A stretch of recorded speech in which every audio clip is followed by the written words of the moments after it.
بسم الله الرحمن الرحيم وبه نستعين وصل اللهم وبارك على نبينا محمد وعلى آله وصحبه وبارك وسلم تسليما كثيرا. أما بعد. أيها الإخوة والأخوات, respected brothers and sisters in Islam, Assalamu alaikum wa rahmatullahi ta'ala wa barakatuh. We praise Allah subhanahu wa ta'ala, we seek His divine aid, we seek His assistance, we seek His forgiveness. Whomsoever Allah Azza wa Jal guides, none can misguide, and whomsoever Allah Azza wa Jal misguides, none can guide. I bear witness that none is right to be worshipped except Allah Azza wa Jal alone, without any partner. And I testify that Rasulullah sallallahu alayhi wa sallam is his final prophet and messenger. As for procedure, inshallah, we continue our reading of the poem Manhajul Haq, authored by Shaykh Rahman ibn Nasir as-Sa'di rahimahullah ta'ala. And this part of the poem, we mentioned last week, it deals with purification of the soul, tazkiyatun nafs, and matters relating to the heart. And what are signs of a purified nafs? What is the signs of a purified soul? And so on and so forth. And so Shaykh Abdul Rahman ibn Nasir as-Sa'di rahimahullah ta'ala, when one reads into his works, he gave lots of importance to tarbiyah, to reforming oneself and to reforming one's nafs. And this is something which is evident in the Shaykh students rahimahumullah ta'ala. At the head of them, Shaykh Muhammad ibn Salih al-Uthaymin rahimahullah ta'ala, who benefited tremendously from the Shaykh Abdul Rahman in this particular chapter of knowledge, purification of the soul. And this is something important for a Muslim and for a student of knowledge, that he gives importance to learning knowledge, practicing this knowledge, and also in the process reforming himself, reforming his ways, his character, and purifying his soul bi'idhnillah. And so the Shaykh rahimahullah ta'ala, he focuses on matters relating to the soul in these lines. And line 43 reads as follows: وَجَمِّلْ بِنُصْحِ الْخَلْقِ قَلْبَكَ إِنَّهُ لَعَعْلَى جَمَالٍ لِلْقُلُوبِ وَأَجْوَدُ. He says, rahimahullah ta'ala, beautify your heart by making it sincere to others. إِنَّهُ لَعَعْلَى جَمَالٍ لِلْقُلُوبِ وَأَجْوَدُ. As that is the highest form of beautification for the hearts and the most superb. So this matter of being sincere with regards to others, your fellow Muslims, this is one of the most beautiful and superb forms of beautification of the heart. And so this is a command from the Shaykh. He says, Jamil bi nushil khalki. He says, beautify your hearts by making it sincere to others, meaning adorn it at all times by being sincere to the rest of the creation. And this is something which is a requirement for a believer, that he shows nasiha, he shows sincerity to the Muslimin in general.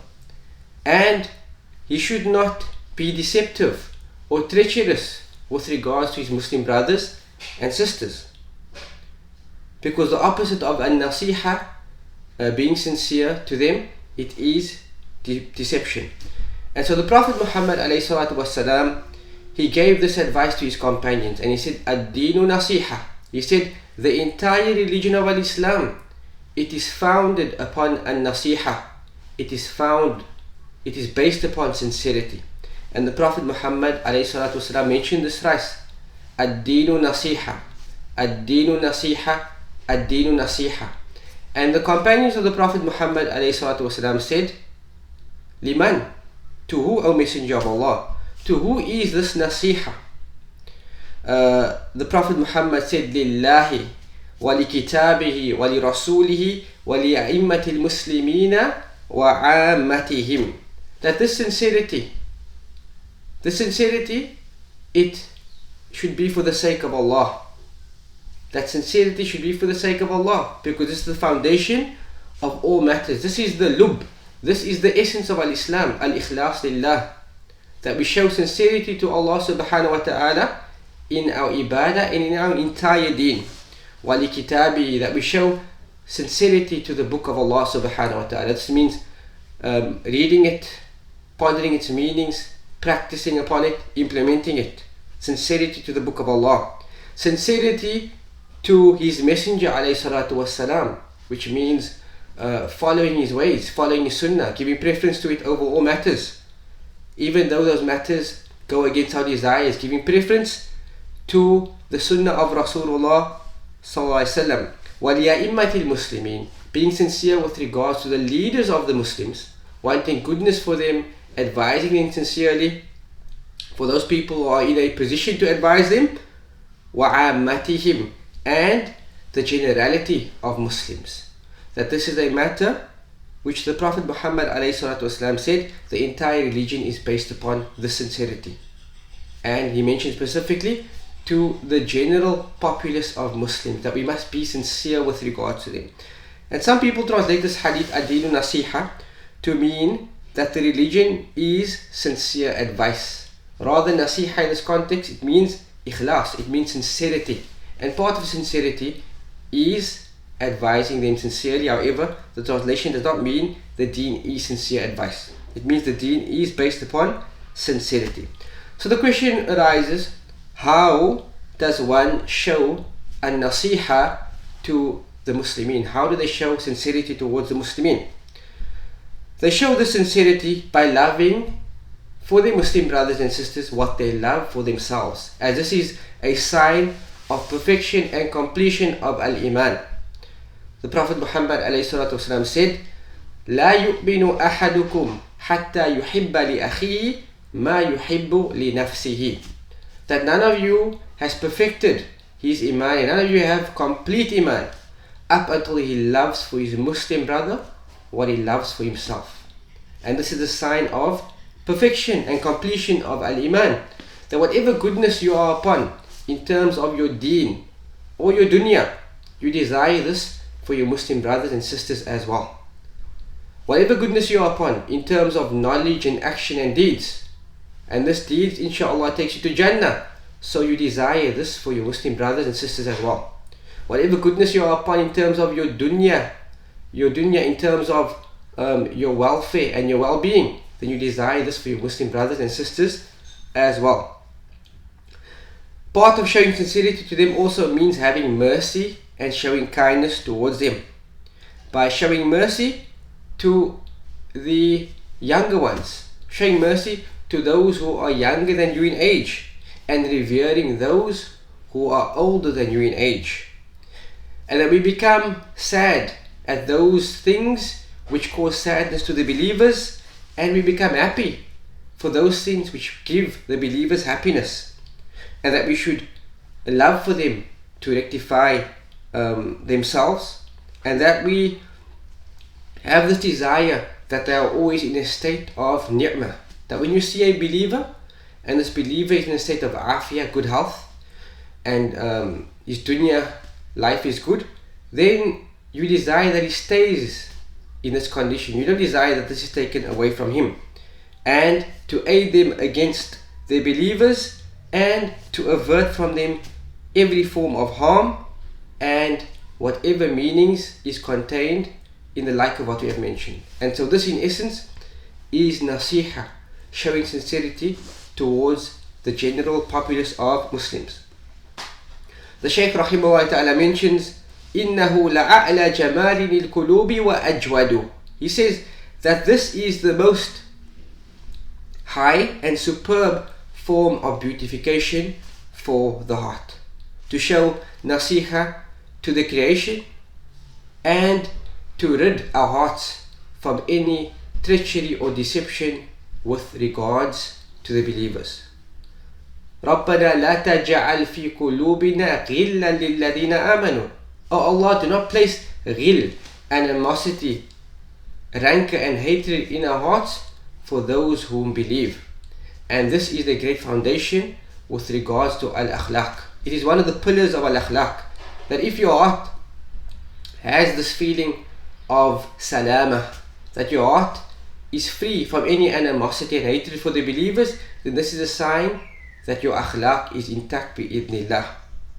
Because this is, as the Shaykh mentioned, the greatest form of zina, of adornment, and the most superb. The next verse, verse 44, reads as follows: وصاحب إذا صاحبت كل موفق يقودك للخيرات نصحا ويرشد. طيب. So the Shaykh mentions, and this is in relation to choosing righteous company and abstaining from evil company. The Shaykh says, وصاحب إذا صاحبت كل موفق.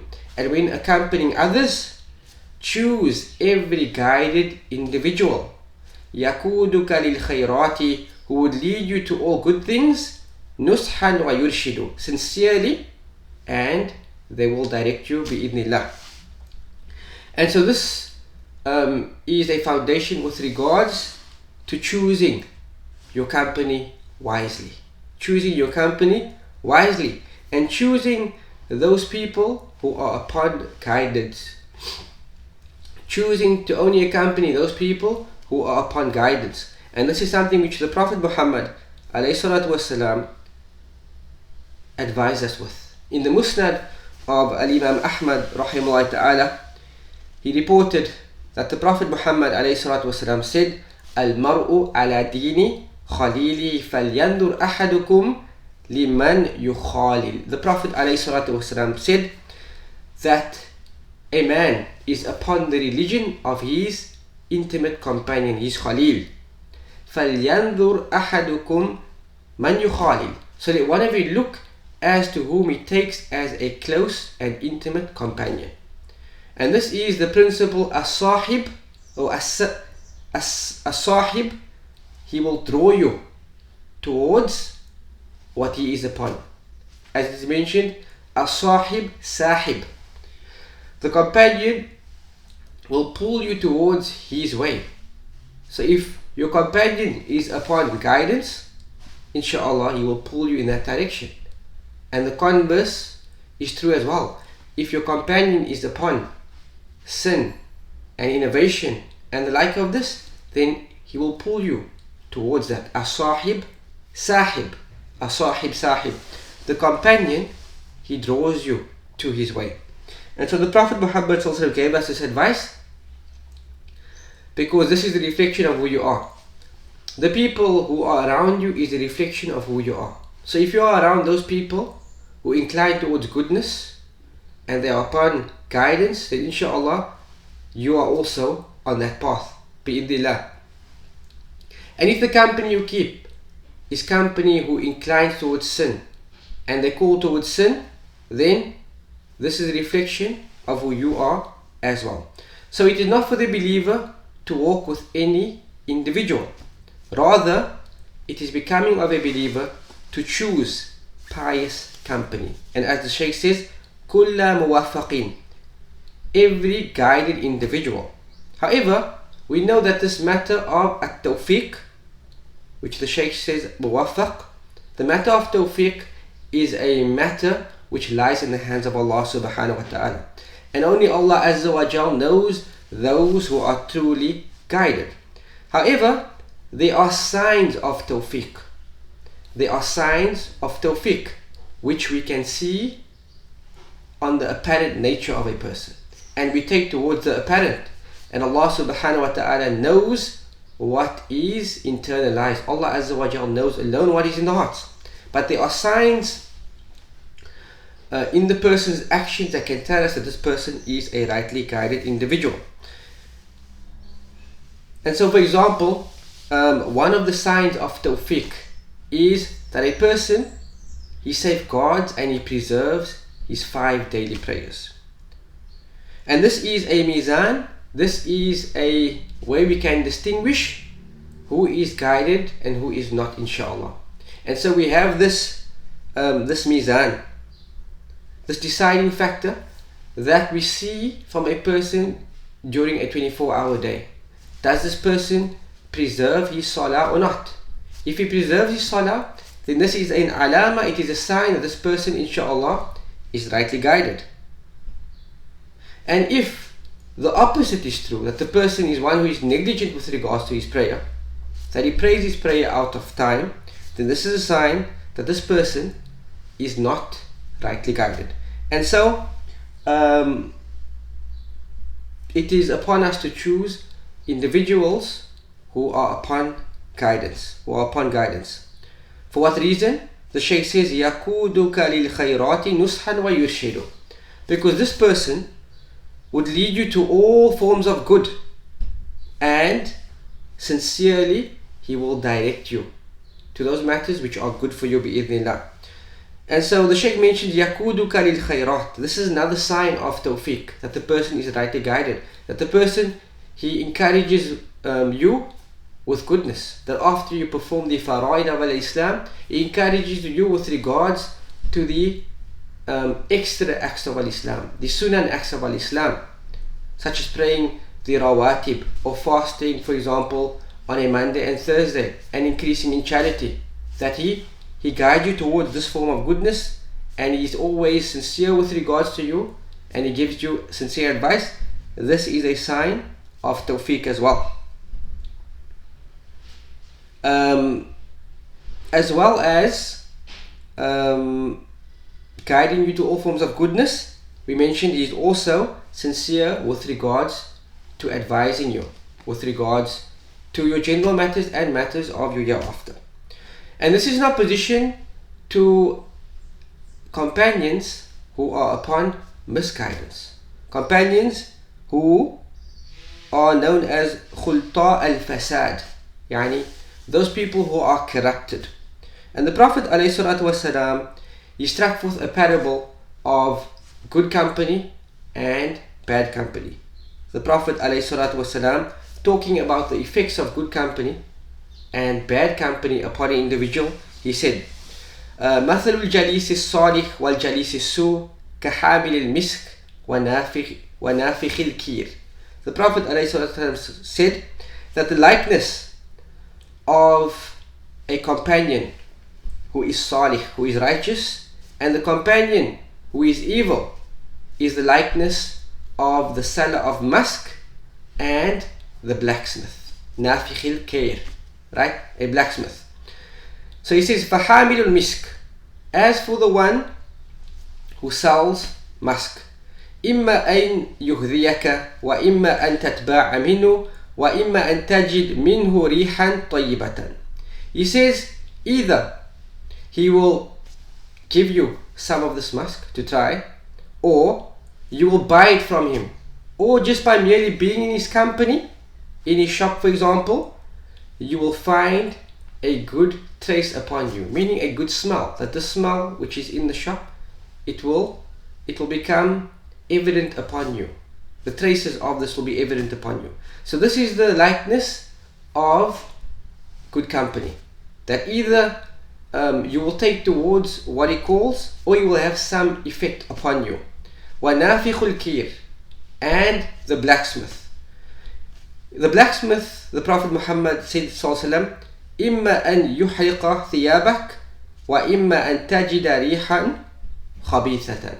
Either he will burn your clothing while he's working, sparks will fly, so you'll find some trace of this on your clothing. وَإِمَّا أَن تَجِدْ رِيحًا خَبِيثَةً. Or just by merely being in his presence, the presence of the blacksmith, when you leave, your clothing will smell like smoke, and so you will find a bad smell on your clothing. And this is the likeness of righteous company and bad company. So no doubt the companion you choose will have an effect upon you, and will have an effect upon the one who takes this individual as a close companion. So examples of this: if you are in the company of people who love knowledge, they love seeking knowledge of the Quran and the Sunnah, they will call you towards seeking knowledge. So a student of knowledge, the effect he will have on you when you accompany him is that he will inspire within you the need and the desire to seek knowledge. If you're in the company of those people who are described as being ubad, worshippers of Allah Azza wa Jal, they like worshipping Allah, they like increasing in their prayers and fasting and reading the Quran, then this will have an effect on you, that you will also then desire to become a worshipper of Allah subhanahu wa ta'ala. Likewise, any person who has a particular skill set, right? A particular trade. If you accompany him a lot, you will have a desire to learn this trade of his, and so you will take towards it. And this is the likeness of company. So the likeness of good company is that they have a good effect on you, and the likeness of bad company is that the effect, it will take an effect on you. It will take an effect on you. And evil company, the effects of the evil, it is far reaching. May Allah Azza wa Jal protect us. Ameen. So it is becoming of a believer that he chooses the best of company. That he chooses the best of company, that those people who encourage him towards goodness, who encourage him towards worshipping Allah subhanahu wa ta'ala, and those who encourage them towards the year after. طيب. The next verse, verse 45, the Shaykh rahimahullah ta'ala, he mentions وَإِيَّاكَ وَالْمَرْءَ الَّذِي إِذَا صَحِبْتَهُ خَسِرْتَ خَسَارًا لَيْسَ فِيهِ تَرَدُّدُ وَإِيَّاكَ وَالْمَرْءَ الَّذِي إِنْ صَحِبْتَهُ خَسِرْتَ خَسَارًا لَيْسَ فِيهِ تَرَدُّدُ. The Shaykh rahimahullah, he mentions, beware of any person whose companionship, when you accompany him, خَسِرْتَ خَسَارًا, you would suffer a great loss. لَيْسَ فِيهِ تَرَدُّدُ, that there is no doubt that if you accompany this person, you will face some form of loss. And this is a warning from the Shaykh from accompanying evil people. The previous nasiha of the Shaykh, the previous advice, was to take towards righteous company. So this line 45, it deals with a warning from evil company. And so the effects we mentioned of evil company, it is great. The harmful effects of this, it is with regards to a person's deen and with regards to a person's dunya. So of course a person must be cautious with regards to his deen. And so who are the companions that if you accompany them, you will face a loss? It is the people of innovation, the people of bid'ah, those people who call to other than what Rasulullah sallallahu alaihi wasallam called to, and those people who come with false ideologies, those ideologies which are foreign to al-Islam. And so this is an important matter for a believer, that a believer, when it comes to his deen, he must look as to whom he takes his deen from.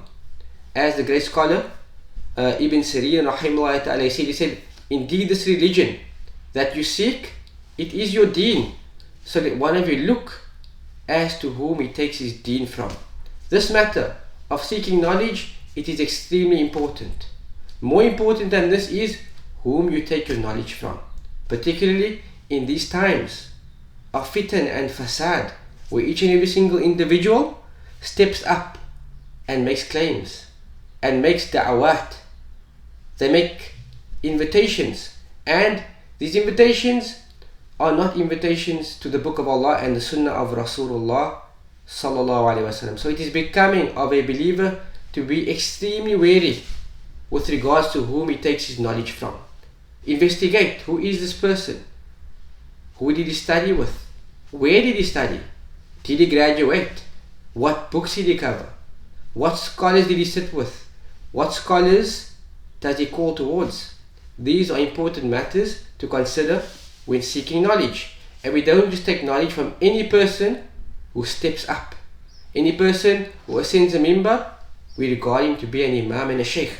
This is not the reality, but rather the reality is we must look into this matter and be extremely diligent with regards to whom we take our knowledge from. And so this is the warning from the Shaykh. Beware of any person by whose companionship you would suffer a great loss. That if you take from the people of innovation, your loss will be a great loss, because it will be a loss in the akhirah. The second warning from the Shaykh is that the people who would make you suffer a great loss, it is the people of fisk, those people who persist, and those people who openly sin, and those people who are inclined towards sin. So the warning of the Shaykh here it is with regard to these two types of individual, because accompanying them and spending your time with them, it will have a harmful effect upon you. And he says he makes one exception, and the Shaykh mentions, except for the person who sees that he will have a positive effect upon these individuals, the people of innovation and the people of sin. That if a person has knowledge and he has the ability to advise these people and to clarify to them their wrongdoings, then in this instance he says it is permissible to sit in these individuals' company. But this sitting is not a sitting of friendliness and drawing closer, but rather it is a sitting for clarification and bayan. And so the Shaykh mentioned, rahimahullah ta'ala, Shaykh Abdul Razak, who explains this poem, he mentions that in this time of ours, this current time of ours, a new form of evil has lifted and shown its head. A form of companionship which was not known in previous times, in the times of classical ulama, and in the times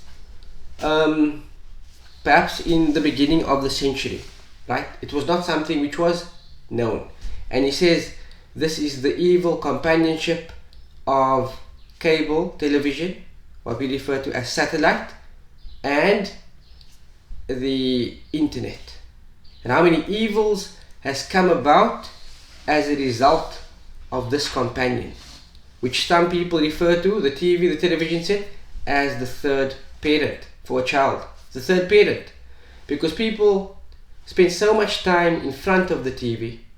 Surely this television and the program that you watch is going to have an effect on your soul. It is like the likeness of a companion. So people spend lots of time watching certain television programs. And do we think that this will not have any effect on your soul? Surely it does. And this is apparent, that people who watch lots of television, they start to incline towards these individuals that they see on the television. So they want to walk like them, they want to talk like them, they want to dress like them, they want to act like them. And this is as a result of this companionship, that spending so much time watching TV and being on the internet, being on Instagram, being on Facebook, we cannot deny the fact that this has an effect on an individual. The likeness of good companionship and bad companionship. And undoubtedly these types of platforms, the evil outweighs the good. So this will take the ruling of an evil companion. And so it is becoming of a believer to be very, very cautious with regards to his religion. And these two platforms of television and the internet and everything which comes with it, social media platforms, it corrupts one's deen. And this is beyond a shadow of a doubt. It corrupts one's deen. And so a believer must be very, very cautious with regards to his religion. And he must always safeguard his religion. So these matters, it corrupts one's religion. So it is upon us to distance ourselves from this. If we don't do this, as the Shaykh mentions, he says, خَسِرْتَ خَسَارًا لَيْسَ فِيهِ تَرَدُّدُ, that you will face a loss wherein there is no doubt and there is no uncertainty. The evil consequences of this, it is bayin, it is wadih, it is clear. There is no shadow of a doubt with regards to this. So it is upon us, for those who are parents, and for those of us who are sincere with regards to ourselves, to be cautious with regards to the television and the internet and whatever comes with it of social media platforms. And we ask Allah Azza wa Jal for afiyah and as-salama. The next verse, the Shaykh rahimahullah ta'ala mentions, خُذِ الْعَفْوَ مِنْ أَخْلَاقٍ مَنْ قَدْ صَحِبْتَهُ كَمَا يَأْمُرُ الرَّحْمَنُ فِيهِ وَيُرْشِدُ. طيب. Here the Shaykh mentions in verse 36, خُذِ الْعَفْوَ من أخلاق من قد صحبته. Excuse the conduct you may experience from one who you accompany. Excuse the conduct you may experience from those whom you accompany. كما يأمر الرحمن فيه ويرشد, as commanded and directed by Ar-Rahman, Allah subhanahu wa ta'ala, the most merciful. And this verse is based upon the verse found in Surah Al-A'raf, verse 199, where Allah Azza wa Jalla mentions خُذِ الْعَفْوَ وَأْمُرْ بِالْعُرْفِ وَأَعْرِضْ عَنِ الْجَاهِلِينَ. Allah Azza wa Jalla says, take towards excusing the faults of others, وَأْمُرْ بِالْعُرْفِ, and command with those matters which are easy for people to do, وَأَعْرِضْ عَنِ الْجَاهِلِينَ, and turn away from those who are ignorant. And this is a great principle and foundation with regards to good character. As many of the scholars said, they mentioned here أجمع آية في باب الآداب والأخلاق, that this is the most comprehensive verse in the book of Allah with regards to adab, mannerisms, and akhlaq and character. So what does this verse contain of meanings? Shaykh al-Islam ibn Taymiyyah rahimahullah ta'ala said, وَهَذِي الْآيَةُ فِيهَا جِمَاعُ الْأَخْلَاقِ الْكَرِيمَةِ. He said, in this ayah, it is the foundation of noble character. He says, فَإِنَّ الْإِنسَانَ مَعَ النَّاسِ إِمَّا أَن يَفْعَلُوا مَعَهُ مَا يُحِبُّ. He says, for it is either a person will experience from others that which he loves. So people will be upon goodness, they will treat him well, and the person will like this. So it's either you will experience from people that which you like and you love. أو ما يكره, or it will be that you will detest certain things that you see from others. طيب, they will treat you bad. They won't be as kind as you are towards them, or as charitable as you are towards them. So, in this instance, Allah Azza wa Jal فَأَمَرَ أَن يَأْخُذَ مِنْهُ مَا يُحِبُّ مَا سَمَحُ بِهِ. So Allah Azza wa Jal commands us to take from them what is easy for them to obtain. Take from them what is easy for them to obtain. وَلَا يُطَالِبُهُمْ بِزِيَادَةٍ, and do not request from them any increase or something which they cannot achieve. وَإِذَا فَعَلُوا مَعَهُ مَا يَكْرَهُ أَعْرَضَ عَنْهُمْ. And in the instance when they do things to you which you dislike, then turn away from them. خُذِ الْعَفْوَ وَأْمُرْ بِالْعُرْفِ وَأَعْرِضْ عَنِ الْجَاهِلِينَ. Take towards overlooking and pardoning others. وَأْمُرْ بِالْعُرْفِ, command with those matters which are easy for them, and turn away from those who are ignorant. And with regards to this verse, Shaykh Abdul Rahman ibn Nasir as-Sa'di, in his tafsir, he has a great explanation of this verse. And the Shaykh, as we mentioned, was someone who gave lots of importance to tarbiyah, to cultivation, and to rectifying one's character and adab. And so the Shaykh rahimahullah ta'ala, he mentions هذه الآية جامعة لحسن الخلق مع الناس. He said that this ayah, it is the foundation of good character with people. وما ينبغي في معاملتهم, and what is becoming of you with regards to interacting with them. And he says والذي ينبغي أن يعامل به الناس, and what is becoming of us when interacting with other people is that we take towards overlooking and pardoning. أن يأخذ بالعفو, that we take towards overlooking the shortcomings and pardoning them. He mentions a ما سمحت به أنفسهم, meaning that you take towards gentleness with regards to these individuals. You take towards that which is easy for them to obtain. وما سهل عليه من الأعمال والأخلاق, and that which is easy for them to obtain of deeds and character. And this is of course after the wajibat. We are talking about extra deeds.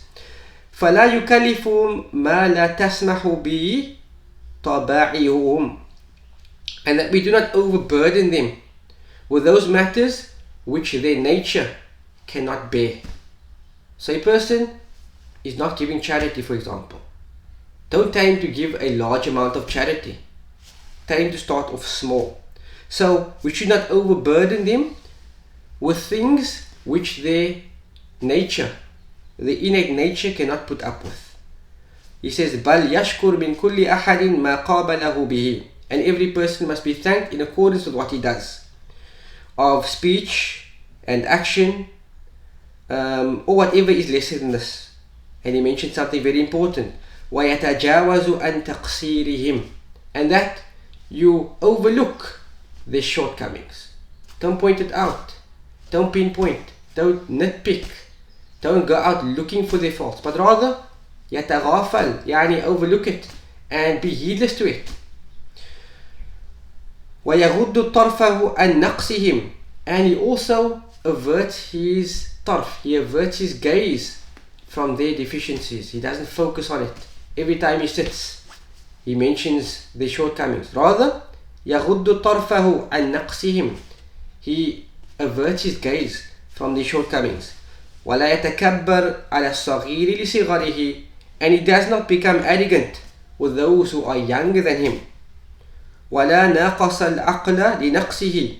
And nor does he focus on a person who is not as intelligent as him, and always points us out that you are less intelligent than me, and so on and so forth.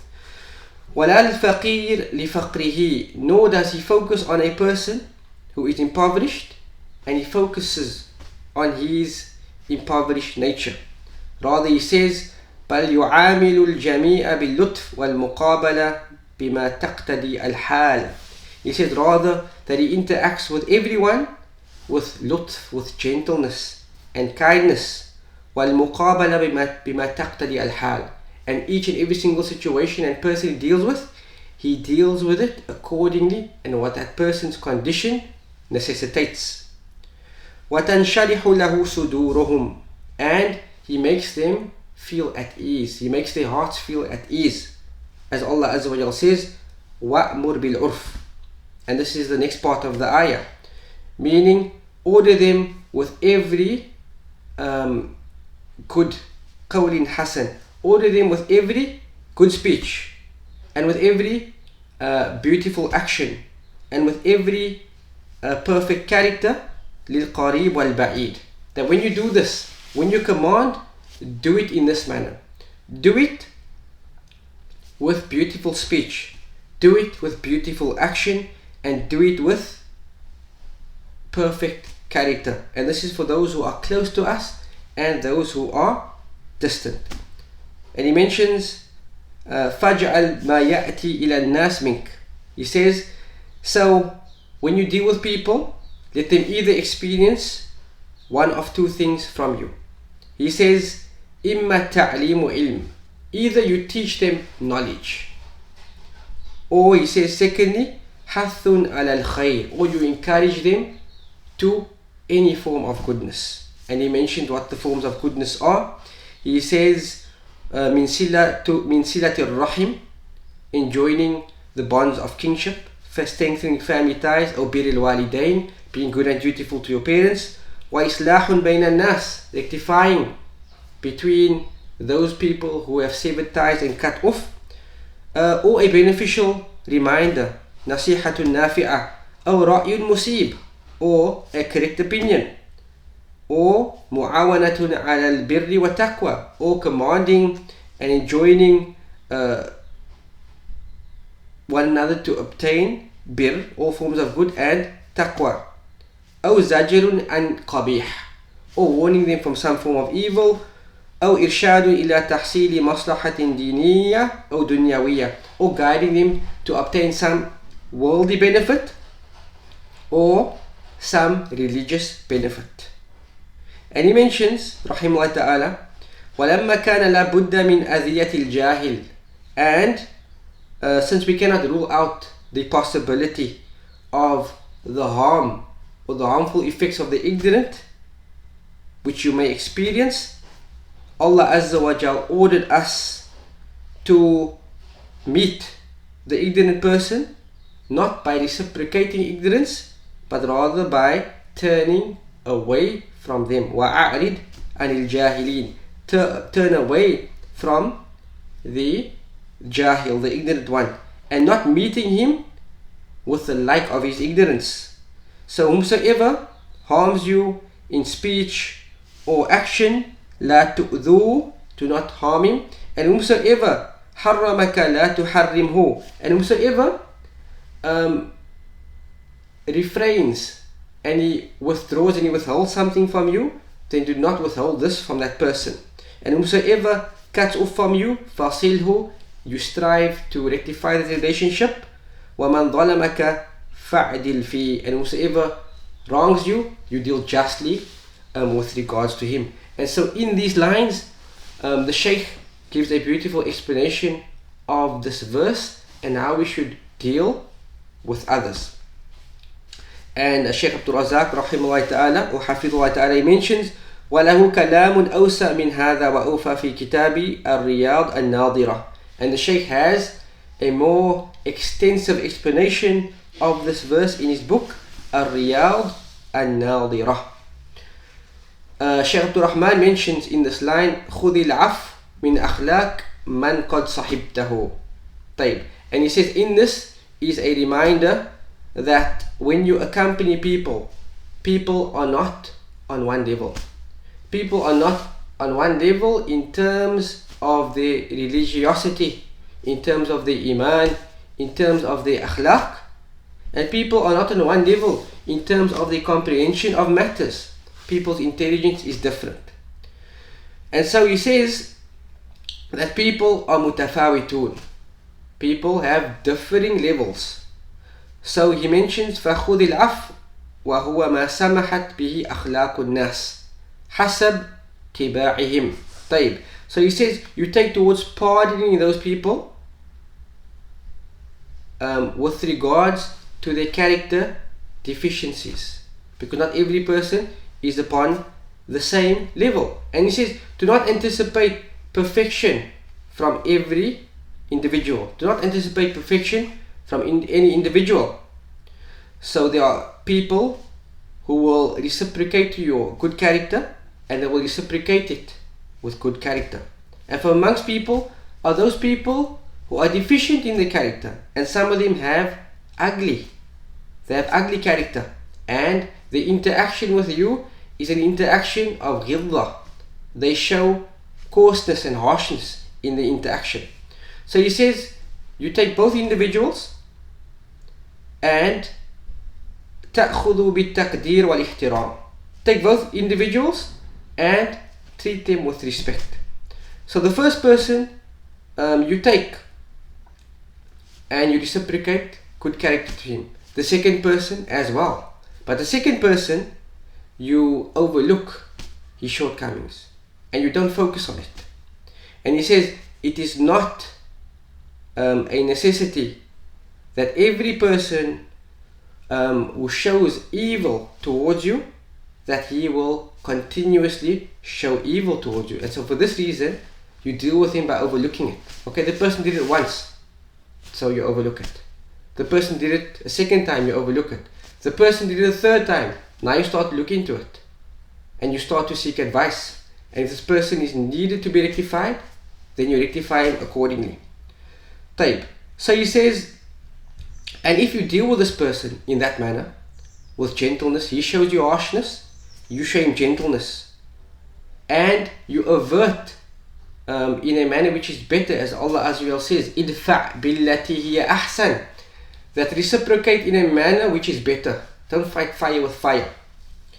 If you do this, then this person would have benefited from your good character. This person would have benefited from your good character rather than you reciprocating his harshness and his coarse nature and showing him this side, which will bring about no benefit, but rather the person will benefit from you when you treat him with good character. So he says, وَالْوَاقِي, the reality which is becoming of us to deal with in situations of this nature is that the person who has bad character must benefit from the person who has beautiful character. This is the reality. In matters of this nature, the person who has ugly character must benefit from the one who has good character. And he says, لا أن تنعكس القضية, and not to basically turn the situation on its head. And what does this mean? It means that the person who has good character becomes affected by the person who has bad character.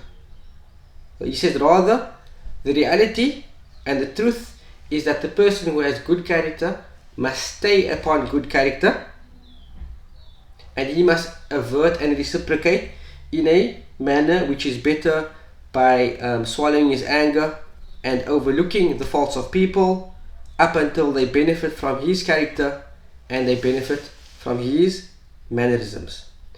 And so Shaykh Abdul Rahman mentions, خُذِ الْعَفْوَ مِنَ الْأَخْلَاقِ مَنْ قَدْ صَحِبْتَهُ, take towards pardoning those people whom you accompany, because you will experience from them shortcomings. كَمَا يَأْمُرُ الرَّحْمَنُ فِيهِ وَيُرْشِدُ, as Ar-Rahman commanded us and guided us towards in his book in Surah Al-A'raf, خُذِ الْعَفْوَ وَأْمُرْ بِالْعُرْفِ وَأَعْرِضْ عَنِ الْجَاهِلِينَ, take towards pardoning and overlooking the faults of others. وَأْمُرْ بِالْعُرْفِ, and command people with that which is easy for them to do. وَأَعْرِضْ عَنِ الْجَاهِلِينَ, and in the event when you experience harm from others, then turn away from those who are ignorant and do not reciprocate ignorance towards them.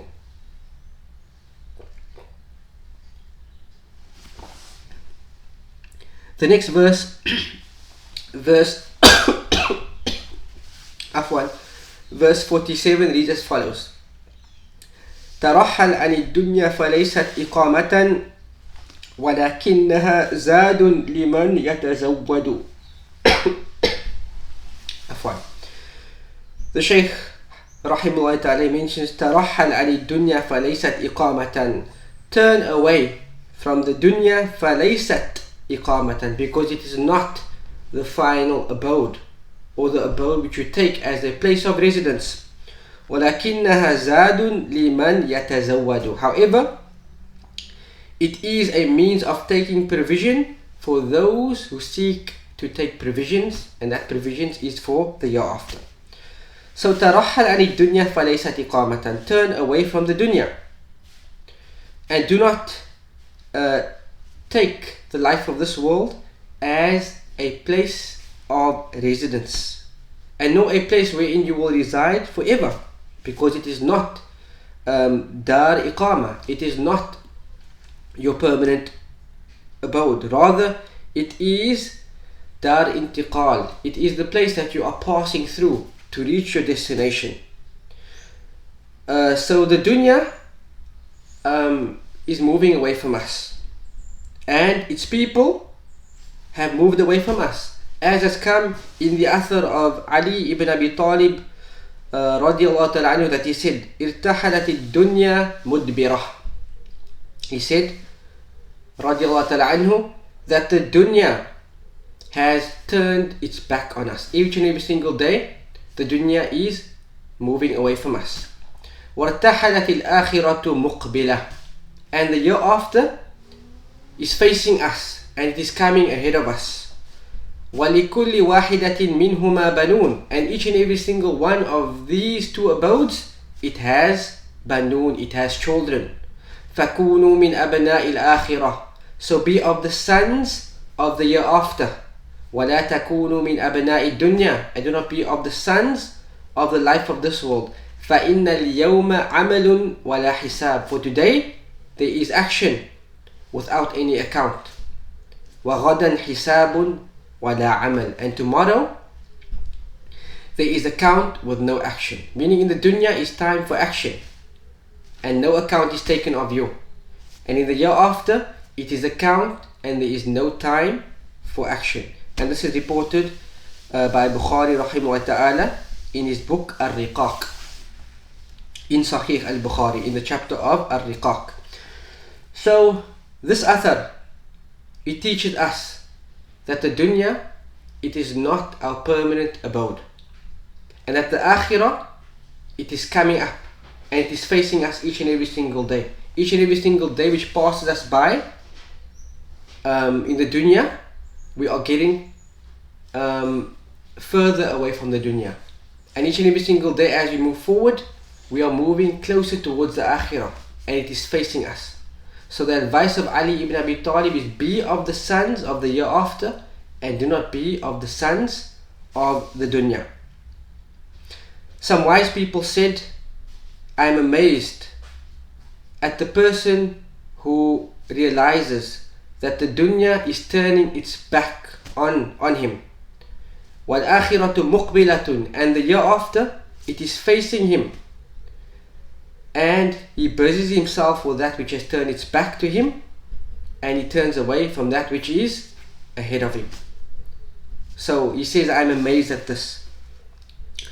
So the likeness of a person in the life of this world is the likeness of a traveler, as the Prophet Muhammad ﷺ advised Ibn Umar radiyallahu ta'ala anhu, أخذ رسول الله صلى الله عليه وسلم بمنكبي فقال, that the Prophet Muhammad ﷺ took Ibn Umar by his shoulders and he gave him this advice, and he said, كن في الدنيا كأنك غريب أو عابر السبيل. He said, be in the life of this world as if you are a stranger or a passerby. Be in the life of this world as if you are a stranger in this place you are. You're not from the city. أو عابر السبيل, or a person who is passing by. وكان ابن عمر يقول, and Ibn Umar used to say on this hadith, when he used to narrate it, he used to say, إذا أمسيت فلا تنتظر الصباح, that if you reach the night time, do not anticipate to reach the morning. وإذا أصبحت فلا تنتظر المساء, and if you wake up in the morning, do not anticipate to reach the night. وخذ من صحتك لمرضك, and take from your good health for your illness, meaning take advantage of your good health before you become ill. ومن حياتك لموتك, and take advantage of your life before your death. And this is how a believer should do, and this is how a believer should be, that a believer should always be prepared. He should always be prepared to meet Allah subhanahu wa ta'ala and to journey to the year after. And how does he do this? By preserving the obligations of Al-Islam and the obligations of the religion, and distancing himself from the haram. Because he will move from this abode and he will move to the permanent abode, and then he will be compensated for his deeds accordingly. And Ibn Rajab rahimahullah ta'ala, he said in his book Jami al-Ulum wal-Hikam, he said, وَهَذَا الْحَدِيثُ أَصْلٌ في قصر العمل في الدنيا وأن المؤمن لا ينبغي له أن يتخذ الدنيا وطنا ومسكنا. He said that this hadith is a great foundation with regards to not having high hopes in the dunya, and that the believer, it is becoming of him to take the dunya, to not take the dunya as a place of permanent abode, to the extent that he becomes content and pleased with it. However, what is becoming of him is that he takes this abode as if he is upon a travel. As Allah Azza wa Jal said, يا قوم إنما هذه الحياة الدنيا متاع وإن الآخرة هي دار القرار. Allah Azza wa Jal says in Surah Ghafir, يا قوم, O my people, إنما هذه الحياة الدنيا متاع. This dunya, it is only but a short form of enjoyment for a fleeting moment. وَإِنَّ الْآخِرَةَ هِيَ دَارُ الْقَرَارِ. However, with regards to the year after, it is Darul Qarar, it is the permanent abode. It is the permanent abode. So it's not becoming of us to take the abode which is fleeting as our place of residence, but rather to work in the life of this world, to harvest whatever we have planted in the year after. And this is what the Shaykh mentions, وَلَكِنَّهَا زَادٌ لِمَنْ يَتَزَوَّدُ. However, the life of this world, it is a provision for those who seek to make it a place of provisions. As Allah Azza wa Jalla says, وَتَزَوَّدُوا فَإِنَّ خَيْرَ الزَّادِ التَّقْوَى. Allah Azza wa Jalla mentions and He says that take provisions and make preparations, but know that the best of your preparations, it is the taqwa of Allah subhanahu wa ta'ala. وَاتَّقُونِي يَا أُولِي الْأَلْبَابِ. So fear me, O those who possess insight. O those who possess insight. So, the life of this world, it is the time for action. It is the time for action and no account. And the year after, it will be the time of account and no action. So whatever we plant in the life of this world, and whatever we send forth of deeds, these deeds, it will be harvested in the akhirah. And the fruits of these deeds will be seen in the akhirah. So the believer, he takes the life of this world as a place he is passing through, and a place where he takes provisions for his journey to the year after. The next verse, verse 38, the Shaykh, rahimahullah ta'ala, Shaykh Abdul Rahman As-Sa'idi says, وَكُنْ سَالِكًا طُرُقَ الَّذِينَ تَقَدَّمُوا إِلَى الْمَنْزِلِ الْبَاقِي الَّذِي لَيْسَ يَنْفَدُّ. He says, وَكُنْ سَالِكًا طُرُقَ الَّذِينَ تَقَدَّمُوا. And traverse the path of those who came before you, إِلَى الْمَنْزِلِ الْبَاقِي, to the abode which is everlasting, الَّذِي لَيْسَ يَنْفَدُّ, which never ever will cease to exist. This is Darul Akhirah. So the first part of this bait, وَكُنْ سَالِكًا طُرُقَ الَّذِينَ تَقَدَّمُوا, traverse the path of those who came before you. And this is the Salaf as-Salih, the pious predecessors. At the head of them, Muhammad sallallahu alayhi wasallam, his companions radiallahu ta'ala anhum, who followed him in righteousness, and all those generations who followed them in aqidah, in belief, in ibadah, and in the akhlaq. Take towards that path. That is the path to be followed. As Shaykh Abdul Rahman defined to us in the beginning, tariq al-qawm, the path of the people, the path of the companions of Rasulullah sallallahu alayhi wasallam. As Allah Azza wa Jal said in His book, وَالسَّابِقُونَ الْأَوَّلُونَ مِنَ الْمُهَاجِرِينَ وَالْأَنصَارِ وَالَّذِينَ اتَّبَعُوهُمْ بِإِحْسَانٍ رَضِيَ اللَّهُ عَنْهُمْ وَرَضُوا عَنْهُ. وَالسَّابِقُون, those who are the forerunners of Al-Islam. Al-Awwalun, this is Ahlul Makkah, the Muhajirun, those people who migrated from Makkah. Min al-Muhajirin wal-Ansar, from amongst the Muhajirin, those who migrated, and the Ansar, the people of Medina. وَالَّذِينَ اتَّبَعُوهُمْ بِإِحْسَانٍ, and those who followed them in righteousness, who followed them in their teachings, followed them in their belief, in the ibadah, in the akhlaq, followed them in goodness. Allah Azza wa Jalla says, رَضِيَ اللَّهُ عَنْهُمْ وَرَضُوا عَنْهُ. So traverse their path, the path of the noble companions of Rasulullah sallallahu alayhi wasallam. As Abdullah ibn Mas'ud radiallahu ta'ala anhu said, مَنْ كَانَ مُسْتَنًّا فَلْيَسْتَنَّ بِمَنْ قَدْ مَاتَ أُولَٰئِكَ أَصْحَابُ مُحَمَّدٍ. Whomsoever seeks to follow a path and to follow a sunnah, a way, a tariq, a path and a method, فَلْيَسْتَنَّ بِمَنْ قَدْ مَاتَ, then he will take towards the path of those who have passed on. And he clarifies this further and he says, أُولَٰئِكَ أَصْحَابُ مُحَمَّدٍ. The path to be followed, it is the path of the companions of Rasulullah sallallahu alayhi wasallam. So make this the distinguishing factor when it comes to your deen. Ask yourself, is this what the companions of Rasulullah sallallahu alayhi wasallam believed? Is this the way the companions of the Prophet Muhammad sallallahu alayhi wasallam worshipped Allah? Is this the akhlaq of the companions and the adab of the companions of Rasulullah? If not, then throw it out, because this is not the path of Ashabu Muhammadin sallallahu alayhi wasallam. إِلَى الْمَنْزِلِ الْبَاقِي, follow them in their traversing to the everlasting abode. Follow the path of those who came before you in traversing their way, in journeying to the year after, because this is the true path to be followed. This is the true path to be followed.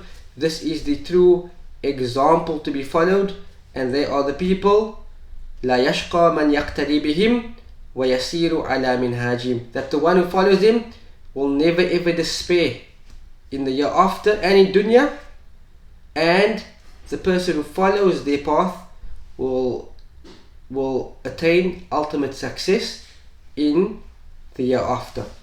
So we will close on this verse inshallah, verse 48, and we will pick up from where we left off next week bi'idillah. Subhanakallahumma wa bihamdika ashhadu an la ilaha illa anta astaghfiruka wa atubu ilaik. Wassalamu alaikum wa rahmatullahi ta'ala wa barakatuhu.